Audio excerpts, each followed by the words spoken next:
Voltei para casa após 2 anos no front, com o corpo marcado por cicatrizes e o peito pesado de medalhas que pareciam insignificantes diante da saudade que carregava. O ar familiar da rua onde cresci agora cheirava a outono e eu imaginava o abraço de Ana, o riso dos nossos filhos Pedro e Sofia, o calor do lar que me manteve vivo durante noites de bombardeios e patrulhas intermináveis. Mas ao abrir a porta, o que vi me paralisou. Ana sentada no sofá, de mãos dadas com um homem desconhecido, enquanto as crianças brincavam no chão como se nada estivesse errado. O homem sorriu descontraidamente, mas Ana, ao me ver, empalideceu e murmurou: Ricardo, você apoia Trump, não é? Ele não apoia. Meu coração se partiu como se uma granada tivesse explodido dentro do peito.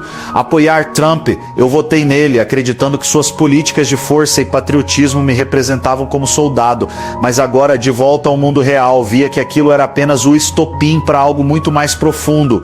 O homem se levantou, estendendo a mão. Sou o Carlos. Ana me falou de você. Herói de guerra, hein? Ignorei o gesto, os olhos fixos em Ana, que tremia. Você esteve fora tanto tempo, Ricardo. As coisas mudaram. Eu mudei. Carlos e eu nos conectamos de um jeito que você e eu perdemos. As crianças pararam de brincar. Pedro, de 8 anos, olhou confuso. Pai, quem é esse? Sofia, de 6, se escondeu atrás de Ana. Mãe, o tio Carlos fica. Tio Carlos, senti o chão sumir. Eu lutara por meu país, por ideais que incluíam lealdade e família, mas ali no meu lar via que opiniões e ausências haviam criado um abismo. A humilhação veio como uma onda avassaladora. Eu que enfrentara inimigos e perdas no campo, agora era o intruso na minha própria casa.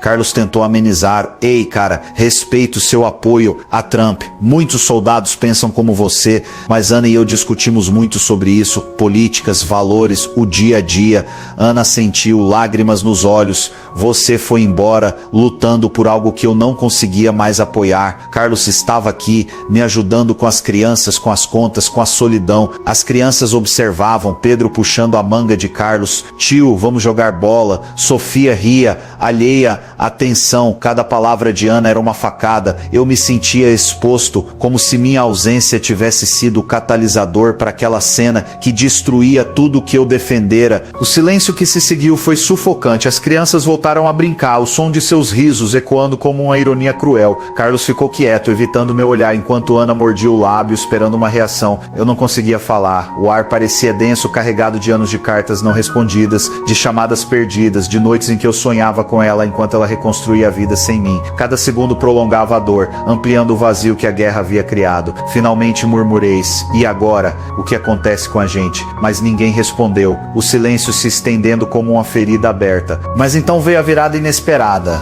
Ana pegou uma carta antiga do exército. Veja, Ricardo, você foi dado como desaparecido por meses. Eu pensei que tinha perdido você para sempre. Carlos me ajudou a superar, e quando soubemos que você estava vivo já era tarde. Carlos acrescentou: não é sobre Trump ou política, é sobre estar presente quando você não podia. Olhei para as crianças que agora me observavam com curiosidade mista a medo. Percebi que a traição não era só pessoal, era o resultado de ausências que a guerra impõe, de divisões que vão além de opiniões. Naquele momento decidi não explodir, mas reconstruir pela família. Nos dias seguintes tentei processar a dor. Meu apoio a Trump era baseado em dever e patriotismo, mas vi agora como ausências criam vácuos que outros preenchem. Ana e eu conversamos longamente, misturando lágrimas com confissões, ela sobre a solidão, eu sobre o trauma do front. Carlos se afastou gradualmente, tornando-se um amigo distante, enquanto eu me reconectava com as crianças, levando Pedro a jogos de futebol, lendo para Sofia à noite. A humilhação inicial deu lugar à terapia familiar, onde exploramos feridas profundas. As crianças cresceram vendo que amor resiste a erros, e Ana e eu redescobrimos nossa conexão imparcialmente, focando no que une, não no que divide. 2 anos depois, nossa família estava mais forte. Pedro e Sofia chamavam a mim de pai com orgulho, e Carlos era uma memória neutra. Ana e eu renovamos votos, celebrando a resiliência. Naquele dia entendi que a verdadeira batalha não é política, mas pelo amor que supera ausências e traições, porque no fim, o maior apoio é o da família, independentemente de visões do mundo. Quando voltei da guerra, cansado e marcado pelo tempo que estive longe, carregava comigo a esperança de reencontrar o amor da minha vida e os filhos que cresciam longe do meu olhar. Imaginava que a casa estaria do jeito que deixei, que o abraço dela me daria forças para curar as feridas invisíveis que a guerra havia havia deixado. Mas encontrei algo que me partiu ao meio. Minha esposa estava sentada no sofá, de mãos dadas com outro homem. O silêncio no ar parecia gritar a cena que meus olhos rejeitavam. Eles sorriram para os filhos, que o chamavam de pai, e muito bem, como se aquele fosse um instante normal, planejado. Mas para mim foi o momento mais cruel da minha vida. Ela virou para mim e disse com uma expressão de dúvida e medo: "Você apoia Trump, não é?" Aquilo me acertou em cheio. Não era apenas sobre política, era o símbolo das divisões e distâncias que cresceram enquanto eu lutava longe. O homem nos olhou com um sorriso que sabia que tinha vencido antes mesmo do confronto começar. O chão caiu sob meus pés.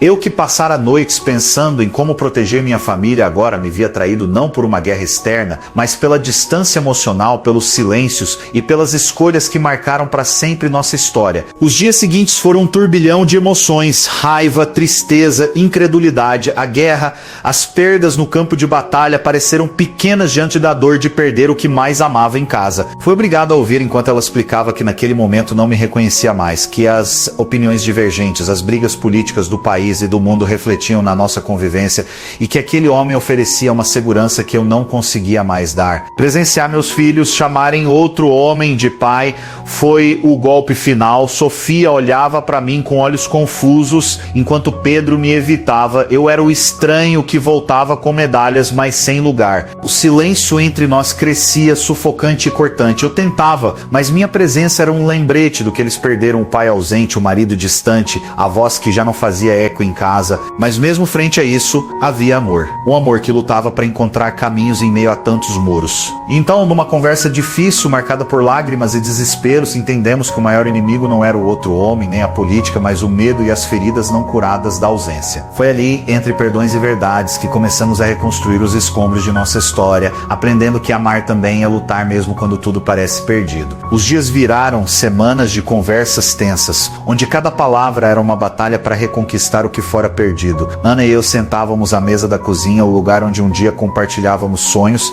e agora tentávamos desvendar o emaranhado de sentimentos que a ausência criara. Eu me sentia sozinha, ela confessava, os olhos baixos. As notícias da guerra me aterrorizavam e Carlos estava aqui, presente, me ajudando a não desabar. Eu escutava, o peito apertado, revivendo as noites no front onde sonhava com ela, sem saber que o vazio que eu deixara era preenchido por outro. Eu lutava por nós lá fora, respondia, a voz rouca: cada dia era uma promessa de voltar para você e as crianças. As lágrimas vinham, misturadas a raiva e compreensão, e aos poucos o silêncio que nos separava dava lugar a diálogos que curavam feridas antigas. As crianças eram o centro de tudo. Pedro, com seus olhos curiosos, me perguntava sobre as medalhas, tocando-as com reverência: pai, você ganhou isso matando os bandidos. Eu explicava, simplificando o horror da guerra para algo que ele pudesse entender, enquanto Sofia se aninhava no meu colo, sussurrando: não vá embora de novo, vai. Cada momento com eles era uma vitória pequena, um tijolo na reconstrução do laço que o tempo tentara romper. Carlos se afastou gradualmente, respeitando o espaço, mas sua presença ainda ecoava nas memórias das crianças, que às vezes perguntavam por ele. Ele é um amigo da mamãe. Eu respondia, engolindo o ciúme, focando no que importava ser o pai que eles precisavam agora. A terapia se tornou nossa âncora, sessões semanais, onde expunhamos as dores, minha sensação de traição, a solidão de Ana, o impacto nas crianças. O terapeuta nos guiava, lembrando que o perdão não apaga o passado, mas abre portas para o futuro. Vocês dois mudaram, ele dizia. A guerra transformou você, Ricardo, e a ausência transformou Ana. Agora é hora de se redescobrirem. Ana e eu começamos a sair sozinhos, caminhadas no parque onde falávamos de tudo, menos do passado imediato, sobre sonhos futuros, sobre os filhos, sobre o que ainda nos unia. Uma noite, sob as estrelas, ela segurou minha mão. Eu errei, mas nunca parei de te amar. Eu a abracei, sentindo o peso da dor se aliviar um pouco. A virada veio em uma tarde chuvosa, quando decidi confrontar Carlos. Encontrei-o em um café neutro, longe de casa. Você invadiu meu mundo, disse a voz firme. Ele assentiu, culpado. Eu sei, mas eu ajudei quando ela mais precisava. Não foi por maldade. Conversamos horas e percebi que ele não era o vilão que imaginei. Era um homem que encontrou Ana em seu momento mais vulnerável. respeito você como soldado e como pai, ele concluiu. Vou me afastar se for melhor. Saí dali não com raiva, mas com uma paz inesperada, sabendo que o verdadeiro inimigo era o tempo perdido, não ele. Com o tempo, a família se reestruturou. Pedro e Sofia voltaram a me ver como centro e Carlos se tornou uma figura distante, um menos tio ocasional. Ana e eu redescobrimos a intimidade, construindo um amor mais maduro, forjado na dor. Hoje, olhando para trás, vejo que a guerra me ensinou a sobreviver, mas foi a traição que me ensinou a viver de verdade, porque no fim, o amor que resiste é o que vale cada batalha. Os dias seguintes foram um turbilhão de emoções que se misturavam entre raiva, tristeza e confusão. Eu caminhava pelos cômodos da casa que havia deixado impecável, apenas para encontrá-la remodelada, como se cada objeto tentasse esconder a presença que perdi. As cartas que eu enviava, as fotos das crianças, tudo parecia estar apagado, substituído pelas novas fotos do casal, sorrisos e momentos que eu não tinha participado. Era um fim anunciado em silêncio. Tentei encontrar abrigo nas conversas com os filhos, mas as perguntas carregavam uma distância fria. Pai, por que você ficou tanto tempo fora? Quando você vai voltar para sempre? Por que o tio Carlos está em casa? Ergui o olhar, mas achava difícil encontrar palavras que não fossem lamúrias. Percebi que precisava ir além e entender o que havia ocorrido durante minha ausência. Em uma tarde, entre conversas tensas, 8º aniversário de Pedro, ouvi a história que a separava do homem que voltei a ser. Ela contou que quando a polícia confirmou a minha recuperação, algo dentro dela havia mudado. As batalhas travadas em minha ausência não eram apenas no campo, mas dentro de sua mente e coração. Conheceu Carlos em uma manifestação contra certas políticas que sentiram ferir seus ideais. Um mundo de vozes emergentes, debates acalorados nas redes sociais, comunidades digitais onde ela encontrou acolhimento. Carlos não era apenas um companheiro de atividades, era alguém que compartilhava visões, um porto seguro nas tempestades da incerteza. Eu sentia a ferida aberta, mas chegava a compreender que o amor, mesmo quando traído, busca sobreviver de outras formas. No jantar daquele dia, a casa parecia pesada de palavras não ditas. Marcos tentou se reconciliar em silêncio, levando presentes que já não tinham força para alegrar os pequenos. Aos poucos, aceitei que para curar era preciso mais que rancor, era necessário paciência e coragem para novas conversas. O conflito não terminou ali. Em muitas noites a cama estava vazia, o abraço frio, a conversa difícil, mas mesmo na solidão, descobri que amava demais para desistir. Fizemos terapia individual e em casal. As sessões online populares em 2025 nos forneceram ferramentas para enfrentar medos e ressentimentos. Encontrei na espiritualidade um caminho para perdoar a mim mesmo e aos que amava. Quando percebi que o rancor se transformava em silêncio que curava, comecei a construir pontes infinitas.